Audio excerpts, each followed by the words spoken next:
the field of human conflict was so much owed by so many to so few.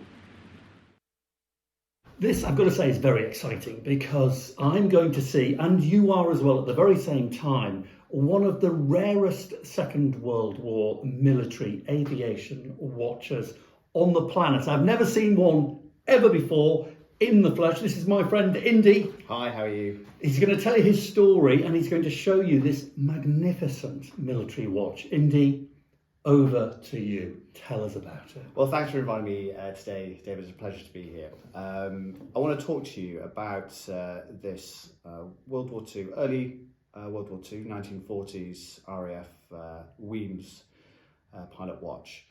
This example here is a Longines example, and there were 4 other makers of this watch: Amiga, Zenith, Movado, and Lecoutre also made the watch. This one is from early 1940. I have an extract from Longines saying that it was delivered to Boom at 4th of May, so it was about 2.5 weeks before Dunkirk started, and then the watch would have been probably used in the Battle of Britain, which was for our country, one of our, as Churchill said, our darkest hours. Used in a fight for survival. The pilots that wore this watch, that fought against the Luftwaffe, were outnumbered 10-1 in man and machine. We only had 700 pilots defending our nation from invasion, and some of them wore this watch. And you've been looking for this watch for a very long time. I know, because I've known you for very many years. You're very much into your watches, particularly anything with an aviation field, because you're ex-RAF. Yes, I was in the RAF for about 5.5 years. Yeah, as a pilot. As a pilot, yeah. And you still are a pilot. I am, yeah. If you're lucky, he might just fly you to Lanzarote or somewhere similar. Yeah. A different kind of flying these days. Isn't Absolutely. It? Yeah. So you're passionate about history, particularly RAF. So how long have you been looking for this watch for? Well, it caught my eye by accident. I do know a little bit about Second World War watches. The first one I got was when I was 21, was a reproduction of a German pilot's watch from 1939, which I'm wearing today. Right. And that watch I got when I was 21 years old. So was this a family gift or something you bought yourself? It was a family gift after graduating from university. It was my first mechanical watch. It's interesting you say that, because I got a watch at 21. It's a bit of a kind of a it's a thing, it's a family thing, isn't it? You get a copy of a German Luftwaffe military watch for your 21st. Kind of shows your great passion and interest in the world of flying. Yeah, I did speak to a chap about this, a watch dealer, and he said that was an unusual first watch to get. Yeah, you need therapy. Yeah.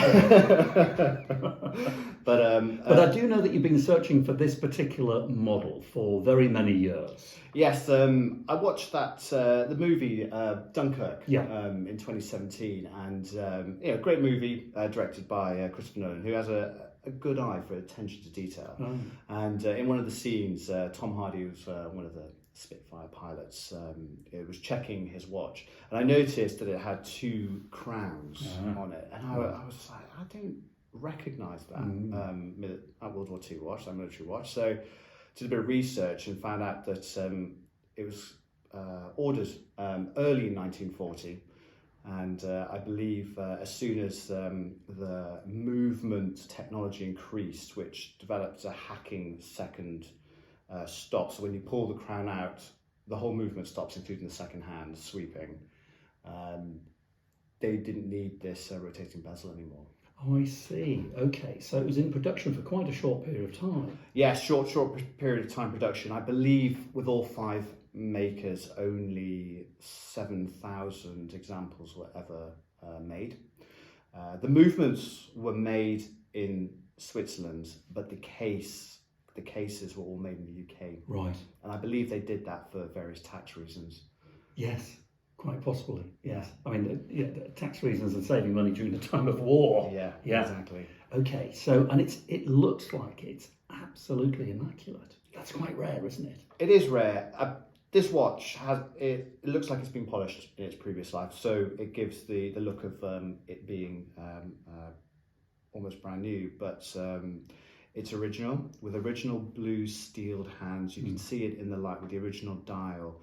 The only thing that had to be replaced with a original reproduction part was the second crown, which was for locking the bezel. Well, that's to be expected, though, isn't it? It's like a car or an aeroplane. You know, the parts need to be replaced. And well, absolutely. As long as they're authentically produced, it's fine. It's part of the life of the watch. Well, if you're lucky enough to find one of these, most of them are missing the hands. The dial's been replaced, the bezels are missing, the crowns are missing, especially the locking crown on the Amigas and the Zeniths.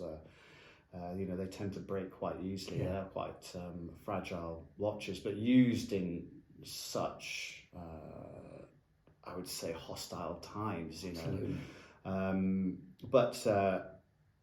But yes, a rare find with all the pieces to it. In fact, I was very lucky because the chap I spoke to in London, Chris, that works at Finest Hour, I'm passionate about watches, but this chap's on another level. I mean, he can't. He really is. Really, fantastic, extremely knowledgeable, and knows a lot of people in the military watch world. Yeah. And I told him I was interested in this particular watch, and it just so happened that a collector was looking to maybe part with it, and so I was lucky that he wanted to, and then I picked the watch up because it's very rare you see this on the open market. They normally go from collector to collector straight away. Yes, it is quite a closed little world, isn't it? Yeah, and people at home watching, if they have a watch similar to this at home and they're wondering, is it one of these very special watches? What are they to look out for? If we turn it over and have a look at the back. Sure. What does the back tell us? So we'll look at the back here as I take because they may well be languishing in drawers at home. They could be. I mean, 7,000 made sounds a lot, but it actually isn't. No. In the scale of things. Most of them would have been destroyed. Totally. They were just working pieces of kit, but they still might be languishing at home. So keep your eyes peeled. What do we got there? So if you look at the back of the watch, on the weems examples, you have a crown, the AM, which stands for Air Ministry, Goldsmiths and Silversmiths Company Limited. Now, that was a company that procured the watch for the Air Ministry. We also have Mark 7A, 6B, 159, which I believe is the contract number. And then each particular watch will have its own serial number. So this is number 2916/40, and the 40 represents the year 1940. Okay, so Air Ministry, and then we have that symbol of an arrow. Is that an Air Ministry symbol? So this watch has two lives, which I've never seen before on one of these watches.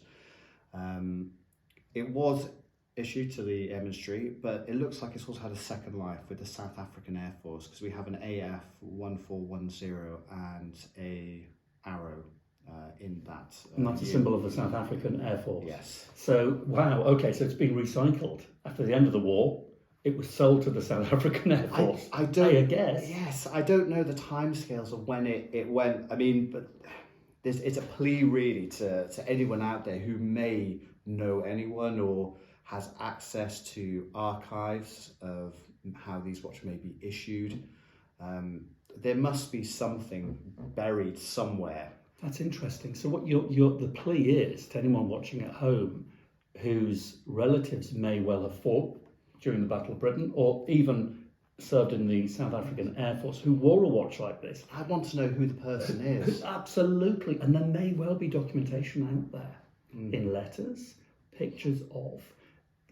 So those reference numbers are vital. They might mean something to somebody. And wouldn't you love to have a photograph of the pilot or pilots that wore that? I mean, that would just make your day, wouldn't it? Wouldn't it be a great addition to the watch? The story becomes a bit more complete. We have, when this watch is issued, a clerk or someone would write the number down in a log, and it would be filed somewhere. Yeah.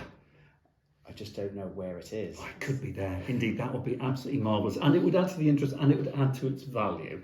I don't think you'd ever likely sell it because it's taking such a long time to buy it. When that was produced and sold to the RAF, it would have been a relatively expensive watch because it's a good quality thing, but it wouldn't have been worth in those days what it's worth today. It wouldn't be because it's worth quite a lot of money, isn't it? Yes. What sort of money are we thinking about? Well, the Longines, believe it or not, is not as expensive as the other makers are. For a Longines in this condition, you look for roughly between £7,000 and £10,000. Right. As a sensible figure. Okay. The Amigas have been seen to be sold for above £15,000. Right.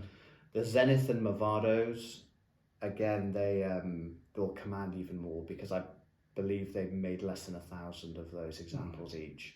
So those are extremely hard to find, and they're buried in collectors' collections. You won't be able to see them. You never know; they may well be buried in your sock drawer at home. So dig them out, and if you find anything that looks remotely like that watch, then do get in touch. Indy, thanks a lot. Thank you.